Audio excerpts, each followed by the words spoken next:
अविश्वास प्रस्ताव पर चर्चा में मणिपुर रहा केंद्र बिंदु। बता दें कि लोकसभा में बीते मंगलवार को अविश्वास प्रस्ताव पर चर्चा का केंद्र बिंदु मणिपुर की हिंसा ही रही। हालांकि विपक्षी गठबंधन इंडिया यानी कि Indian national development inclusive alliance ने अन्य मुद्दों समेत चीन की घुसपैठ तक पर प्रधानमंत्री नरेंद्र मोदी के मौन रहने पर सवाल उठाए और भाजपा के राष्ट्रवाद पर भी हमला बोला। सदन में कांग्रेस के उपनेता गौरव गोगोई ने कहा कि एक इंडिया की बात करने वाली केंद्र सरकार ने दो मणिपुर बना दिए हैं। गठबंधन की ओर से अविश्वास प्रस्ताव इसलिए लाया गया है ताकि मणिपुर और चीन पर प्रधानमंत्री का मौन व्रत तुड़वा सके। गोगोई ने अविश्वास प्रस्ताव पर चर्चा की शुरुआत करते हुए प्रधानमंत्री से कुछ सवालों के जवाब मांगे और उनसे दोनों सदनों में बयान देने, सर्वदलीय प्रतिनिधि मंडल के साथ मणिपुर का दौरा करने व विभिन्न संगठनों से मिलकर शांति बहाली का गंभीर प्रयास करने की मांग की। मणिपुर मुद्दे पर गतिरोध के चलते अविश्वास प्रस्ताव लाने को मजबूरी बताते हुए गोगोई ने कहा कि यहाँ सवाल कभी भी संख्या का नहीं बल्कि इंसाफ का है। मणिपुर जल रहा है तो भारत जल रहा है। वहाँ की बेटियों व युवाओं को इंसाफ के लिए विपक्षी इंडिया ने प्रधानमंत्री से दोनों सदनों में आकर संवेदना और शांति की पहल करने का अनुरोध किया था। इसकी जगह प्रधानमंत्री ने मौन व्रत ले लिया। मणिपुर की बेटियों से अत्याचार का वीडियो सामने आने पर 30 सेकंड के लिए बोले।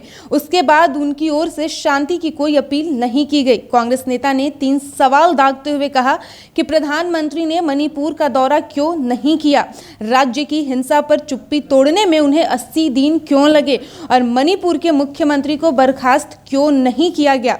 जब राहुल गांधी, विपक्षी सांसद और गृह मंत्री अमित शाह व गृह राज्य मंत्री मणिपुर जा सकते हैं तो प्रधानमंत्री नरेंद्र मोदी क्यों नहीं। उन्होंने आगे आरोप लगाया कि प्रधानमंत्री को अपनी गलतियां स्वीकार करना गवारा नहीं है और इसीलिए वो चुप रहना पसंद करते हैं। वहीं प्रधानमंत्री द्वारा इंडिया को आतंकी संगठनों से जोड़ने पर गोगोई ने कहा कि आप बदनाम करते रहें लेकिन हमें तिरंगे के अलावा कुछ और नहीं दिखता। तो वहीं दूसरी ओर भारतीय जनता पार्टी ने इस पर पलटवार करते हुए कहा कि अविश्वास प्रस्ताव लाने पर पछताएगा विपक्ष। पूरी तैयारी के साथ उतरे सत्ता पक्ष ने अविश्वास प्रस्ताव पर चर्चा के दौरान विपक्ष के आरोपों का सिलसिलेवार जवाब देने के साथ ही मोदी सरकार की 9 वर्ष की उपलब्धियां भी गिनाई और 2047 तक विकसित भारत बनाने में प्रधानमंत्री नरेंद्र मोदी को सहयोग देने की अपील भी की। केंद्रीय मंत्री किरण रिजिजू ने चेतावनी दी कि देश में चौतरफा विकास का रास्ता साफ करने वाले विश्व के सबसे लोकप्रिय नेता प्रधानमंत्री नरेंद्र मोदी के विरुद्ध अविश्वास प्रस्ताव लाने पर उन्हें भविष्य में पछताना पड़ेगा। सरकार की ओर से चर्चा की शुरुआत करने वाले निशिकांत दुबे ने विपक्षी गठबंधन की बखिया उधेड़ी और गिनाया कि कांग्रेस के सताए हुए दल